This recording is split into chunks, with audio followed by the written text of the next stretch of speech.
नमस्कार दोस्तों, Khan global studies पर आप सबका स्वागत है। मैं हूं सुकेश। जैसे कि दोस्तों हम सब जानते हैं, अभी आप सभी के लिए केजीएस टीम लाई है एक एसएससी का बहुत बड़ा महापैक, जिसे कहा गया है एसएससी महापैक, जिसमें दोस्तों हम एसएससी के द्वारा कराए जाने वाले समस्त परीक्षाओं को एक साथ लेकर तैयारी करने जा रहे हैं। तो दोस्तों सबसे पहले मैं इकोनॉमिक्स लेने वाला टीचर हूं, तो सबसे पहले हम जानेंगे कि आखिर हमारा इकोनॉमिक्स का जो सब्जेक्ट रहेगा उसमें क्या क्या टॉपिक्स होंगे जो हमें पढ़ने होंगे, कैसे अपनी इकोनॉमिक्स की तैयारी को यहाँ पे सीखना होगा इस महापैक के जरिए, जिससे कि दोस्तों हम समस्त जो भी परीक्षाएं होंगी, जैसे सीजीएल हुआ, सीएचएसएल हुआ, एमटीएस हुआ, स्टेनो हुआ, दिल्ली पुलिस हुआ, जो भी एसएससी के द्वारा करवाई जाती हैं, उन सबको हम एक साथ तरीके से कवर कर सकें। तो चलिए दोस्तों जानते हैं फिर इकोनॉमिक्स की कहानी को। देखिए दोस्तों, इकोनॉमिक्स के सिलेबस को लेकर बात करा जाए तो ये कुछ आपके सामने टॉपिक्स के नेम आप देख पा रहे होंगे। ये कुछ टॉपिक्स हैं दोस्तों जो हमें आप सभी के साथ मिलकर कवर करने होते हैं, और ये पूरे के पूरे अर्थशास्त्र सेक्शन को आपके कवर करेंगे। याद रखना दोस्तों, ये अगर आपने टॉपिक अच्छे से रेडी कर लिए हैं तो आप जीडीओ पेपर, चाहे एमटीएस का हो, चाहे आपका सीएचएसएल का हो, चाहे आपका सीजीएल का हो, चाहे आपका सीपीओ का हो, कोई भी एसएससी की परीक्षा हो, आप अगर देने जाएंगे तो वहां पे क्वेश्चन आपका बचने वाला नहीं है ना। तो बात करते हैं आखिर इन टॉपिक्स में है क्या ऐसा जो हमें सीखना पड़ेगा, क्या क्या चीजें हमें पढ़नी पड़ेंगी। तो एक एक टॉपिक के बारे में दोस्तों हम बात करेंगे यहां पे। तो देखिए सबसे पहला जो टॉपिक है दोस्तों बहुत ही सरल है, बेसिक्स ऑफ इकोनॉमिक्स। नाम से ही समझ में आ रहा होगा, बिल्कुल जीरो लेवल से जब हम इकोनॉमिक्स की कहानी को शुरू करते हैं दोस्तों, पढ़ना शुरू करते हैं, तो सबसे पहले हमें उसके बारे में क्या पता होना चाहिए, उसके बेसिक्स पता होने चाहिए। बेसिक्स मतलब भाई जैसे कि हम इंग्लिश पढ़ते हैं, है ना, या कोई भी चीज पढ़ते हैं, जैसे इंग्लिश ही पढ़ते हैं, तो बचपन में हमने क्या पढ़ा, सबसे पहले एबीसीडी पढ़ी। वैसे दोस्तों जब हम इकोनॉमिक्स की यहाँ पे कहानी को पढ़ेंगे, इकोनॉमिक्स की शुरुआत करेंगे, तो यहाँ पे सबसे पहले इकोनॉमिक्स के बेसिक कॉन्सेप्ट्स जानेंगे, है ना। जैसे इकोनॉमिक्स होता क्या है, इसका जन्म कैसे हुआ, इसका कहां से जन्म हुआ, किसे कहा जाता है, हमारे दुनिया में अर्थशास्त्र के जनक के रूप में कौन जाने जाते हैं, है ना। इकोनॉमिक्स की भिन्न भिन्न शाखाएं कौन कौन सी हैं, उन शाखाओं में किस तरीके से अध्ययन किया जाता है, जो अलग अलग प्रकार की अर्थव्यवस्था हैं उनके क्या क्या प्रकार हैं, आपने नाम सुने होंगे, जैसे पूंजीवादी अर्थव्यवस्था, समाजवादी अर्थव्यवस्था, है ना, खुली अर्थव्यवस्था, बंद अर्थव्यवस्था। ये भिन्न भिन्न प्रकार के टॉपिक्स को कवर करते हुए हम इकोनॉमिक्स से संबंधित जो मूल बातें होती हैं वो सारी की सारी कहां सीखते हैं दोस्तों, इस टॉपिक में कवर कर लेते हैं। आप सभी के साथ मिलकर यहां पे कवर किया जाएगा।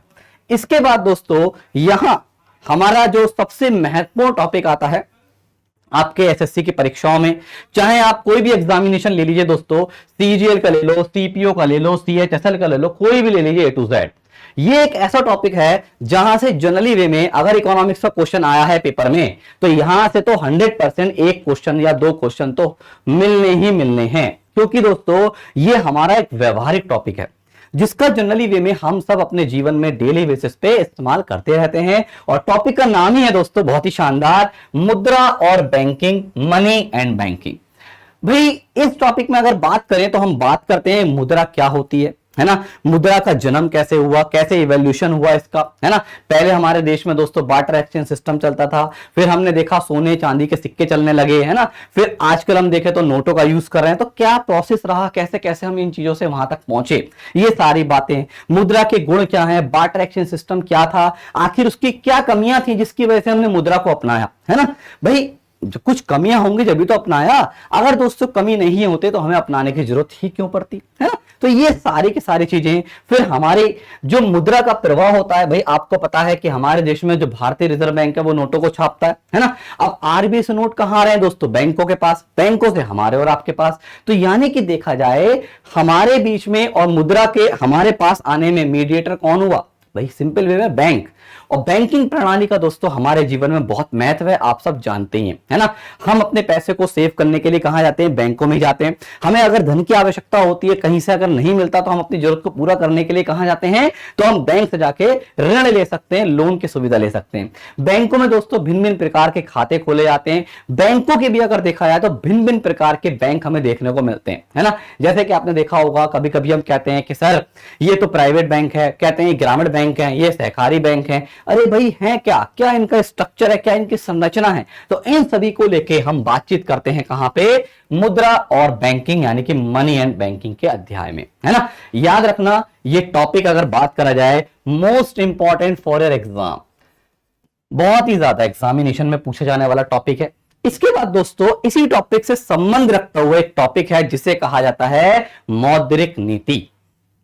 वास्तव में अगर मैं चाहता तो इस टॉपिक को भी इसके साथ ही जोड़ देता, लेकिन दोस्तों यहां पे हमें इतनी सारी चीजें पढ़नी पड़ती हैं कि इतने सारी क्लासेस हो जाती हैं इस टॉपिक की, और खास तौर पर ये जो मॉनेटरी पॉलिसी है, सच बताऊं तो इसकी अपने आप में एक बहुत ज्यादा महत्वता है। इसलिए मैंने इस टॉपिक को अलग से रखा है जिससे कि इसके महत्व को कम ना किया जा सके, इसकी महत्वता बरकरार रहे, है ना।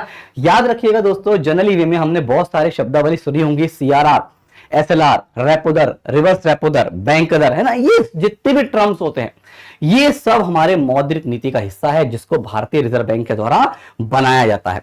अब कैसे RBI दरों को बढ़ाएगा, कैसे घटाएगा, क्या होते हैं ये सब दर, इन सभी को सीखने का कार्य होता है दोस्तों हमारे कौन से टॉपिक में, मॉनेटरी पॉलिसी में, मौद्रिक नीति में। एक बात और बताने दोस्तों, जब हम मुद्रा और बैंकिंग टॉपिक कवर करते हैं तो यहीं पर ही हम साथ में वित्त बाजार, फाइनेंशियल मार्केट को भी कवर करते हैं, जिसके बेसिक्स को हम जान लेते हैं हाथों हाथ, है ना। क्यों? क्योंकि एक तरीके से देखा जाए ये जो मनी एंड बैंकिंग है ये हमारा फाइनेंशियल से ही संबंधित सारे यहाँ पे चीजें डील्स होती हैं। तो इसलिए वित्त बाजार जैसे कि शेयर मार्केट हो गया, आपका मुद्रा बाजार हो गया, है ना, सेंसेक्स क्या है, निफ्टी क्या है, कैसे बढ़ता है, कैसे घटता है ना, सेंसेक्स का अंक जो होता है वो कैसे निर्धारित होता है, ये सारी की सारी चीजों का अध्ययन हम यहां पे ही सीखते हैं, याद रखिएगा। मतलब एक तरीके से ऐसे कह दीजिए मनी एंड बैंकिंग में हमारा वित्त बाजार भी शामिल है। जब हम पढ़ेंगे तो इस पूरे टॉपिक को एक साथ लेके कवर करेंगे, और ये पूरा अध्याय जब भी कंप्लीट होगा जब हम उसमें वित्त बाजार को भी सम्मिलित कर लेंगे, है ना। एंड फाइनली उसके बाद हमारा क्या होता है, मौद्रिक नीति नामक टॉपिक के ऊपर बातचीत करना शुरू होगा। और इसको समाप्त करने के बाद दोस्तों एक बहुत ही बेसिक टर्मिनोलॉजी है इकोनॉमिक्स की, 100% आपने जरूर सुनी होंगी, करंट अफेयर्स में, न्यूज़पेपर में, हर जगह ये शब्द आता रहता है जिसे बोलते हैं प्यार से मुद्रास्फीति या इन्फ्लेशन, है ना।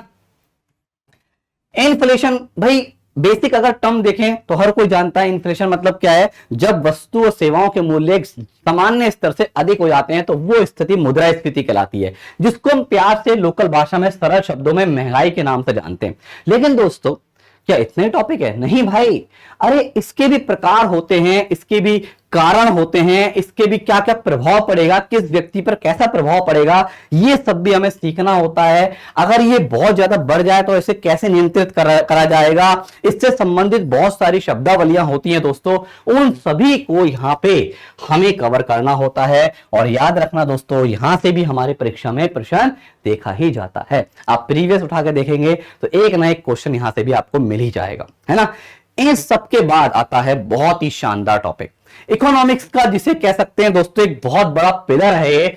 आपने पक्का इस टॉपिक का नाम तो 100% सुना होगा, और 100% हर एक परीक्षा में, चाहे वो SSC कराए या कोई भी कराए, उससे कोई फर्क नहीं पड़ता, यहां से एक 100% क्वेश्चन देखते हैं, पंचवर्षीय योजनाएं, है ना, 5 ईयर प्लान्स। भाई नाम ही काफी है, बताने की जरूरत नहीं है, बहुत ही ज्यादा इकोनॉमिक्स का एक कहते हैं ना पिलर है। पिलर क्यों?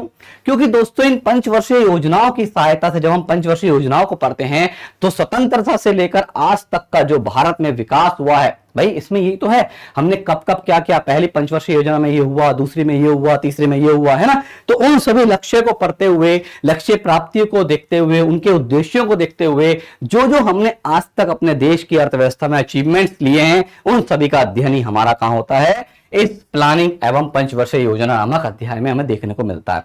और याद रखिएगा मोस्ट इंपॉर्टेंट है फॉर योर एग्जाम, है ना। आप GD की परीक्षा में बैठ जाओ, आप MTS में बैठ जाओ, आप स्टेनो में बैठ जाओ, यहां से क्वेश्चन कहीं ना कहीं से जाना ही नहीं है, आ ही जाएगा, है ना। बस थोड़ा सा दोस्तों होता क्या है, क्वेश्चन के लेवल का अंतर हो जाता है। हम थोड़ा सा जैसे CGL लेवल में जाएंगे तो लेवल थोड़ा ऊंचा हो जाएगा, नॉर्मली छोटे एग्जाम में जाओगे, GD वगैरह में जाओगे तो पूछने का तरीका थोड़ा आसान हो जाता है। लेकिन बात तो वही है, जिसका कॉन्सेप्ट क्लियर वो कर देगा, जिसका कॉन्सेप्ट क्लियर नहीं है फिर तो लेवल कितना ही बढ़ा लो, कितना ही घटा लो, कोई फर्क नहीं पड़ता। इसी के साथ दोस्तों अगर बातचीत करते हैं बेटा, तो एक बहुत ही प्यारा टॉपिक हम पढ़ेंगे इसके बाद, जिसका नाम है राष्ट्रीय आय। इस राष्ट्रीय आय टॉपिक में नेशनल इनकम में भिन्न भिन्न प्रकार के कॉन्सेप्ट, जैसे कि आपने नाम सुने होंगे, जीडीपी क्या है, जीएनपी क्या है, एनएनपी क्या है, डेप्रिसिएशन क्या है, प्रति व्यक्ति आय क्या है, पर्सनल इनकम क्या है, पर्सनल डिस्पोजल इनकम क्या है ना, भिन्न भिन्न प्रकार के राष्ट्रीय आय को मापने के तरीके, किस तरीके से हमारे देश में राष्ट्रीय आय का मापन किया जाता है, कैसे कैसे हम राष्ट्रीय आय की गणना करते हैं, उन सभी का विस्तृत रूप से अध्ययन किया जाता है ना। याद रखिएगा, यह भी बहुत ही ज्यादा एग्जाम ओरिएंटेड टॉपिक है। जनरली वे में कभी कभी यहां से देखा जाए तो आपके परीक्षाओं में क्वेश्चन पूछे जाते हैं। मैं आपको एक बात और बता दूं दोस्तों, अब आप सोच रहे होंगे कि सर आप बोल रहे हैं सब चीजें इंपॉर्टेंट है ना, तो भाई एक बात बताओ, इंपॉर्टेंट तो सभी कुछ है, क्योंकि हमें आपको नहीं पता कि पेपर देने वाला बनाने वाला कहां से क्वेश्चन रख दे।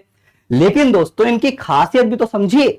भाई अगर आप नेशनल इनकम टॉपिक पढ़ते हैं तो आप आए दिन अखबारों में सुनने वाले शब्दावलियां, जीडीपी बढ़ गई, जीडीपी घट गई, देश की जीडीपी में बदलाव हुआ, जेट की जीडीपी में गिरावट हुई, इन शब्दों से दोस्ती तो करते हैं, है ना। भाई ये चीज अगर आप ध्यान दें, अगर आप राष्ट्रीय टॉपिक की तरफ गौर करें तो ये हमें समाज से जोड़ रही है, हमारे जीवन से जोड़ रही है, हमारे देश की आर्थिक स्थिति का बारे में हमें ब्यौरा दे रही है ना। तो आप खुद समझदार हैं दोस्तों, तो ये तो एक बेसिक चीजें हैं। करंट अफेयर्स में भी आप जब पढ़ेंगे, करंट के जब क्लासेस होंगी आपकी, या करंट आप न्यूज़पेपर से ही पढ़ते हैं, तो यहां पे इन शब्दावलियों का यूज होता ही मिलेगा। और दोस्तों आप ही बताओ, जब आपको यही नहीं पता होगा जीडीपी क्या है, जीएनपी क्या है, तो भाई ये तो बहुत दूर की बात है, बढ़ गई तो क्या होगा, घट गई तो क्या होगा। तो सबसे पहले इन बेसिक टर्मिनोलॉजीज का ज्ञान एकत्र करने के लिए हमें क्या करना पड़ेगा, इस राष्ट्रीय टॉपिक को जानना बहुत ही ज्यादा आवश्यक है। ये आपका इकोनॉमिक्स में ही नहीं देगा काम दोस्तों, आपके करंट अफेयर्स में भी बहुत बड़ा रोल रखेगा, याद रखिएगा, है ना। इसके बाद बहुत ही शानदार टॉपिक, जैसे कि हर साल जानते हैं आप, बजट आता है देश का, इस साल भी प्रस्तुत किया गया था 1 फरवरी 2024 वाले दिन दोस्तों देश का बजट आया। अब जब देश का बजट आया तो पहली चीज, बजट में क्या बताया गया, ये हमारे लिए आपके लिए बहुत इंपॉर्टेंट बात है, पता होना चाहिए। अरे भाई इसके साथ साथ ये भी तो पता होना चाहिए बजट का क्या रहा है इतिहास, कहां से इसकी हुई थी शुरुआत, है ना, कितने इसके टाइप्स होते हैं, बजट में भिन्न भिन्न प्रकार की शब्दावलियां होती हैं। कभी आप गौर कीजिए, कभी आप देश का बजट पढ़ेंगे दोस्तों, तो वहां आपको बहुत सारे नए नए शब्द मिलेंगे, जैसे पूंजीगत घाटा, है ना, राजस्व घाटा, बजट घाटा, पूंजीगत प्राप्ति, राजस्व प्राप्ति, ये वो बहुत सारे टर्मिनोलॉजीज, अरे क्या होते हैं भाई ये। तो इन सभी को चीजों को सीखने के लिए हमें क्या करना पड़ता है, इस टॉपिक से दोस्ती करनी पड़ेगी, इस बजट को जानना पड़ेगा, बजट एक्चुअली होता क्या है। और यहीं पर ही दोस्तों बजट को जब हम डिस्कस करते हैं तो भारत में जो कर प्रणाली है, कराधान, टैक्सेशन इन इंडिया, भिन्न भिन्न प्रकार के कर, प्रत्यक्ष कर, अप्रत्यक्ष कर, जीएसटी, है ना, इनकम टैक्स, ये जो भी हमारे करों को हम दे रहे हैं, इनके भिन्न भिन्न प्रणालियां भी होती हैं, उन सभी को लेकर भी हम यहाँ पे डिस्कस करेंगे। मतलब दोनों को एक साथ यहाँ पे कवर किया जाता है। और याद रखना दोस्तों, यहां से भी आपके परीक्षाओं में क्वेश्चन मिल ही जाते हैं, इंपॉर्टेंट है सारी की सारी चीजें। इसके बाद अगर बात करें तो यहां पे एक बहुत ही शानदार टॉपिक है दोस्तों, जिसे कहा जाता है विदेशी व्यापार। भाई आपने कई बार अखबारों में, न्यूज़पेपर में सुना होगा कि रुपया डॉलर के मुकाबले मजबूत हुआ, रुपया डॉलर के मुकाबले कमजोर हुआ। क्या है ये सब, क्या कहना चाहते हैं, डॉलर के मुकाबले मजबूत होना, डॉलर के मुकाबले कमजोर होना, है ना, अंतरराष्ट्रीय स्तर पर मुद्रा घट गई, अंतरराष्ट्रीय स्तर पर मुद्रा की वैल्यू बढ़ गई। तो ये सारे के सारे चीजों के कॉन्सेप्ट्स, है ना, अवमूल्यन, पुनर्मूल्यन, डेप्रिसिएशन, एप्रिसिएशन, जो भी हमारी शब्दावलीज होती हैं, जो हमारे अंतरराष्ट्रीय व्यापार को ध्यान में रखते हुए हैं, है ना, वो सारी की सारी चीजें कहां पे कवर होती हैं, इसी टॉपिक में कवर होती हैं। और साथ साथ दोस्तों इसी के साथ साथ हम एक टॉपिक और कवर करते हैं, जो आपके नीचे लिखा हुआ है, अंतरराष्ट्रीय संस्थाएं। भाई जब हम अंतरराष्ट्रीय व्यापार कर रहे हैं तो संस्थाओं का भी रोल है। कई सारी संस्थाएं आपने नाम सुनी होंगी, वर्ल्ड बैंक, है ना, IMF, WHO, WTO, बहुत सारे कई सारे ग्रुप सुने होंगे, G20, G7, ब्रिक्स, इप्सा, है ना। तो इन सभी के बारे में हमें पढ़ना होता है कहां पे, इस टॉपिक में। दोस्तों याद रखिएगा, वैसे तो बहुत सारे ग्रुप्स हैं, बहुत सारे संगठन हैं जो आप स्टैटिक जीके वगैरह में पढ़ेंगे ही, करंट में ही पढ़ेंगे, लेकिन हमारा मेन फोकस है इकोनॉमिक्स से रिलेटेड, इकोनॉमिक एक्टिविटीज जिसमें हमारी हो रही हैं, जो हमारी अर्थशास्त्र पर, हमारे देश की अर्थव्यवस्था पर, विश्व की अर्थव्यवस्था पर प्रभाव डालते हैं, उनको अच्छे से कवर करना। जैसे खास तौर पर वर्ल्ड बैंक को बिल्कुल डिटेल में पढ़ना होता है ना, WTO, वर्ल्ड ट्रेड ऑर्गेनाइजेशन को डिटेल में पढ़ना होता है, IMF को डिटेल में पढ़ना होता है। तो ये सारी की सारी कहानी हम कहां सीखते हैं, इस अध्याय में ही सीखते हैं, जिसका नाम है हमारा अंतरराष्ट्रीय संस्थाएं, इंटरनेशनल ऑर्गेनाइजेशन, है ना। इसके बाद दोस्तों एक छोटे छोटे से दो टॉपिक रहते हैं, बहुत ही प्यारे नाम है, पॉवर्टी एंड अनएम्प्लॉयमेंट। दोनों ही टॉपिक छोटे छोटे हैं इसलिए एक साथ ही पढ़ते हैं, गरीबी और बेरोजगारी। भाई आपने देखा होगा, अगर हम देखा जाए हमारे देश की अर्थव्यवस्था के सामने एक तरीके से गंभीर मुद्दों के रूप में नजर आते हैं, एक है देश की गरीबी और एक है दोस्तों देश की बेरोजगारी। कैसे इन्हें दूर किया जाए, क्या क्या करने, इनको दूर करने के लिए क्या क्या सरकार के द्वारा उपाय अपनाए जाते हैं, गरीबी का मापन कैसे करेंगे, बेरोजगारी का मापन कैसे करेंगे, इनके भिन्न भिन्न प्रकार कैसे होते हैं, विकसित देशों में गरीबी किस प्रकार की मिल रही है, हमारे भारत में गरीबी किस प्रकार की मिल रही है, तो इन सभी का डिटेल में अध्ययन इस टॉपिक के अंतर्गत किया जाता है, याद रखना। और यहां पे भी अगर गौर करेंगे दोस्तों तो ये चीजें हमारे परीक्षाओं में यहां पे भी क्वेश्चन के रूप में नजर आती ही हैं। जब हम ये सारी चीजें पढ़ लेंगे तो भाई एक बात और बताइए, अभी मेरी बातों बातों में देखा होगा सरकार के द्वारा क्या क्या कदम उठाए जा रहे हैं गरीबी के लिए, क्या क्या कदम उठा रहे हैं बेरोजगारी को दूर करने के लिए। तो भाई आप समझ पा रहे होंगे, खुद ही बताना चाह रहा है दोस्तों कि सरकार समय समय पर इन सबसे निपटने के लिए क्या लाती है, भिन्न भिन्न प्रकार की योजनाएं लाती हैं, है ना। तो वही सारी योजनाएं, चाहे वो गरीबी को दूर करने से संबंधित हो, चाहे वो दोस्तों हमारे देश के इंफ्रास्ट्रक्चर अवसंरचना को मजबूत बनाने से संबंधित हो, चाहे वो हमारे देश में बैंकिंग व्यवस्था को मजबूत बनाने से संबंधित हो, चाहे वो दोस्तों बेरोजगारी को दूर करने से संबंधित हो, तो जो भी सरकार के द्वारा समय समय पर भिन्न भिन्न प्रकार की योजनाओं को लाया जाता है, जो महत्वपूर्ण सरकार की योजनाएं हैं, उन सभी को हम यहां पे कवर करते हैं। अब आपके मन में एक क्वेश्चन आएगा, सर करंट में भी तो पढ़ रहे हैं योजना, बिल्कुल पढ़ रहे हैं, याद रखिएगा बिल्कुल पढ़ रहे हैं, लेकिन दोस्तों करंट अफेयर्स में क्या तुम प्रधानमंत्री जनधन योजना पढ़ोगे, वो तो 2014 में आई थी। क्या तुम भाई made in India make in India पढ़ोगे, वो तो 2015 में आई थी। क्या तुम मुद्रा बैंक पढ़ोगे, नहीं, वो तो 2015 में आया था। तो यहां से भी तो क्वेश्चन आते हैं, वो कैसे करोगे। तो उन सभी को कवर करना है हमें, कहां पे, भिन्न भिन्न प्रकार की भारत सरकार के द्वारा लाई गई सरकारी योजनाओं के माध्यम से। याद रखिएगा यहां पे हम उन सभी सरकारी योजनाओं को लेकर बात करेंगे, वो चाहे नई हो चाहे पुरानी हो, जहां से हमारी परीक्षाओं में क्वेश्चन बनेगा ही बनेगा, है ना। इन सभी को कवर करने का हमने यहाँ पे क्या लिया है, एक जिम्मा उठाया है, और इस टॉपिक के माध्यम से यहाँ पे इन चीजों को सीखेंगे। एक बात और बता दें दोस्तों, ये जो भी हमने पढ़ा ये था मैक्रो इकोनॉमिक्स। इन सबके अलावा खास तौर पर आप सीपीओ का एग्जाम देने जा रहे हैं, सीजीएल का एग्जाम देने जा रहे हैं, सीएचएसएल का एग्जाम देने जा रहे हैं, मेजरली इन 3 परीक्षाओं की बात करें तो ये मैक्रो के साथ साथ वहां पे एक बहुत ही प्यारा इकोनॉमिक्स और पूछते हैं, जिसे बोलते हैं दोस्तों माइक्रो इकोनॉमिक्स। तो माइक्रो इकोनॉमिक्स को भी हम अलग से कवर करेंगे जब ये सारी चीजें निपट जाएंगी। ये तो हर एक एग्जाम में आएंगी, चाहे जीडी हो, दिल्ली पुलिस हो, स्टैनो हो, हर जगह आएंगी। लेकिन दोस्तों माइक्रो इकोनॉमिक्स जो होता है वो हर जगह नहीं आता, है ना। खासतौर पर जीडी वगैरह के एग्जाम में यहाँ पे आप प्रीवियस ईयर देखोगे, आपको क्वेश्चन नहीं मिलेंगे, स्टैनो में भी नहीं मिलेंगे। लेकिन अगर आप सीजीएल दोगे, सीपीओ दोगे, सीएचएसएल दोगे, इनके उठा के देख लो प्रीवियस, यहां पे आपको दोस्तों क्या मिलेगा, माइक्रो इकोनॉमिक्स भी देखने को मिलेगा। और यहां पे भी बहुत सारे कॉन्सेप्ट्स होते हैं जो हमें आप सबके साथ बात करनी होती है, जिन सभी कॉन्सेप्ट्स को हमें क्या करना पड़ता है दोस्तों, सीखना होता है। जैसे बहुत ही प्यारा टॉपिक है सबसे पहला डिमांड, नाम सुना होगा, डिमांड एंड सप्लाई, मांग और पूर्ति का नियम, है ना, ये पढ़ना है। मार्केट, भिन्न भिन्न प्रकार के बाजार होते हैं दोस्तों, जब हम माइक्रो इकोनॉमिक्स पे जाते हैं, perfect competition market, monopoly market, है ना, ये सब हम पढ़ते हैं कहां पे, इस मार्केट टॉपिक में। सप्लाई, जब डिमांड पढ़ेंगे तो obvious law of demand, law of supply भी पढ़ेंगे, है ना, ये सब हमें पढ़ना पड़ता है।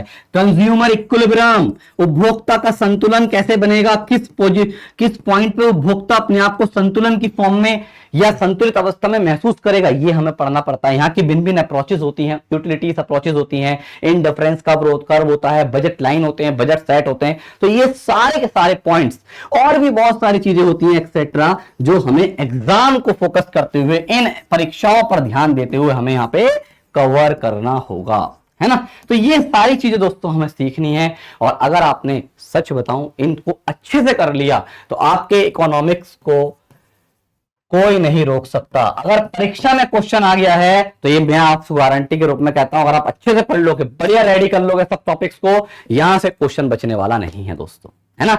तो चलिए, आशा करता हूं ये सारी बात आपको समझ में आई होंगी।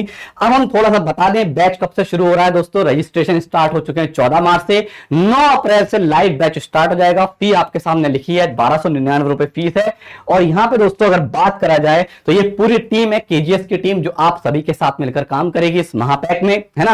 अलग अलग सब्जेक्ट्स में यहाँ पे बात होंगे। मैं सुकेश भटनागर, जो मैं आपका इकोनॉमिक्स ले रहा हूं, तो मैंने अपने सब्जेक्ट के बारे में आपको पूरी जानकारी प्रदान करी। आशा है आपको ये जानकारी अच्छी लगी होगी और आशा करता हूं जल्दी हम आपसे 9 अप्रैल से लाइव क्लास में मिलना शुरू करेंगे, है ना। तो चलिए दोस्तों, आज के इस सेशन को यहीं रोकते हैं। बाकी ये फीचर्स हैं, आपको हम पहले ही बता चुके हैं। 8 से 9 महीने तक का कोर्स चलेगा, 1 साल तक की इसकी वैलिडिटी रहेगी। अगर आपको और डिटेल में चाहिए तो आप हमारे इंक्वायरी नंबर पर कांटेक्ट कीजिए और इसकी पूरी जानकारी आप ले सकते हैं। तो चलिए दोस्तों, मिलते हैं फिर 9 अप्रैल में लाइव वीडियो में आप सभी के साथ। जब तक के लिए धन्यवाद। जय हिंद, जय भारत।